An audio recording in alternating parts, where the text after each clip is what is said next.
उमेश पाल हत्याकांड में जो आरोपी था, जो टोपी लगा रखा था, गुलाम था, उसके घर के बाहर हम खड़े हैं। हम आपको दिखाएंगे ये बुलडोजर पीडीए की कार्रवाई चालू हो गई है और किस तरह से पीडीए मकान को तोड़ रहा है। ये गुलाम का मकान 400 वर्ग गज में ये मकान था, पूरा मकान पुश्तैनी मकान था उसका। और जिस तरह से उसकी मां ने जो बयान दिया है न्यूज़ 24 पर, जो बताया है कि जिस तरह से उसने जो अपराध किया है, उन्होंने उसको पहचान लिया है, सीसीटीवी फुटेज में देखा है। उनके भाई जो साहिल हसन है, वो बीजेपी के अल्पसंख्यक मोर्चा के यहाँ के अध्यक्ष थे, जिला अध्यक्ष थे। हालांकि उन्हें पार्टी से निकाल दिया गया है। उन्होंने ये बताया कि जिस तरह से उन्होंने जब देख के पहचाना तो उन्हें यकीन नहीं हो रहा था। लोग बता रहे थे यकीन नहीं हो रहा था, लेकिन जब उन्होंने सीसीटीवी फुटेज देखा तो उन्होंने इस बात की पुष्टि की कि ये उन्हीं का भाई है। और जो इतना बड़ा जघन्य अपराध जिन्होंने किया है वो अपने आप में बहुत दिल दहला देने वाला था। उनकी माँ, बूढ़ी माँ, लगभग 75 वर्ष से ज़्यादा उम्र की हो गई है। वो ये कह रही थी कि जिस तरह से उनके बच्चे ने आज इतने बुढ़ापे के समय में ऐसा दिन दिखा दिया है, आज वो अगर पुलिस उनका इनकाउंटर करती है तब भी वो अपने बेटे का चेहरा नहीं देखना चाहेंगी। तो ये गुलाम का मकान है और गुलाम के मकान पर जो पीडीए है, इलाहाबाद विकास प्राधिकरण, जो प्रयागराज विकास प्राधिकरण हो गया है, वहाँ पर उसकी कार्रवाई चालू हो गई है। ये गुलाम का ये मकान है। गुलाम ये वही शख्स है जो सीसीटीवी फुटेज में दिखाई दे रहा था कि वो टोपी लगाकर दुकान के अंदर था।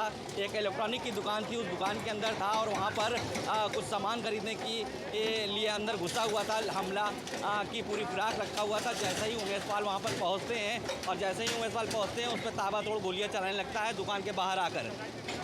तो ये आप सीधा देख रहे हैं कि किस तरह से जो पीडीए की कार्रवाई है, गुलाम का मकान तोड़ा जा रहा है। यहाँ पर जो दुकानें लगा थी इनके मकान में, किराए पर काफ़ी दुकानें इस मकान के अंदर थी, जिसे सुबह से ही खाली करा दिया गया है प्रशासन के द्वारा। अब पीडीए की कार्रवाई चालू है। तो ग्राउंड रिपोर्ट देख रहे थे आप हमारे संवाददाता की। बड़ी बात यह है कि मोहम्मद गुलाम की मां ने बयान दिया है। जब उनसे पूछा गया तो उन्होंने साफ कहा है, अपने बेटे के बारे में कहा है, गलत किया है, जो भी सजा हो मिलनी चाहिए।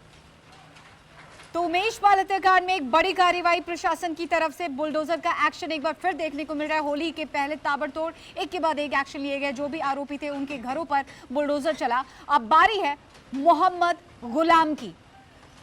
अशोक का एक बार फिर से हम रुख कर लेते हैं। अशोक, हमने अभी रिपोर्ट देखी, हमारे सहयोगी ने भेजी थी। मां ने साफ कह दिया है जो गलत है वो गलत है, जो सजा है वो मिलनी चाहिए। बड़ी बात यह भी है कि उमेश पाल की जान मोहम्मद गुलाम की गोली से ही गई है।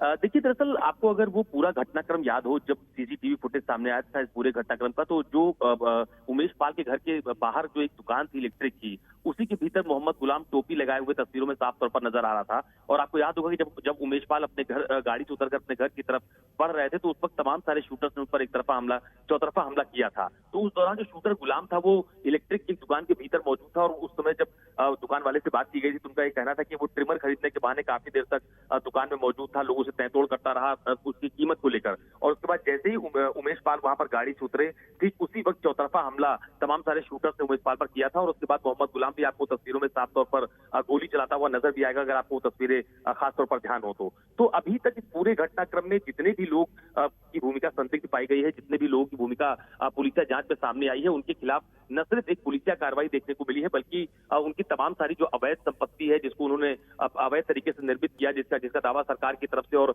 प्रयागराज विकास प्राधिकरण की तरफ से किया जाता रहा है, उन पर बुलडोजर की कार्रवाई लगातार देखने को मिलती रही है। आज मोहम्मद गुलाम के जिस घर पर फिलहाल कार्रवाई की जा रही है, उस पर भी बुलडोजर की कार्रवाई करने से पहले वहां पर जो दुकानें उसके घर के बाहर मौजूद थी, उसमें तमाम सारे लोगों को दुकानें खाली करने के लिए कहा गया था, क्योंकि वहां पर बहुत सारी दुकानें किराए पर। बिल्कुल, ये तस्वीरें भी लगातार हम अपने दर्शकों को दिखा रहे हैं। बहुत बहुत शुक्रिया फिलहाल आपका। नमस्कार, मैं हूं मानक गुप्ता। अगर आपको हमारा ये वीडियो पसंद आया हो तो इसे लाइक और शेयर जरूर करें।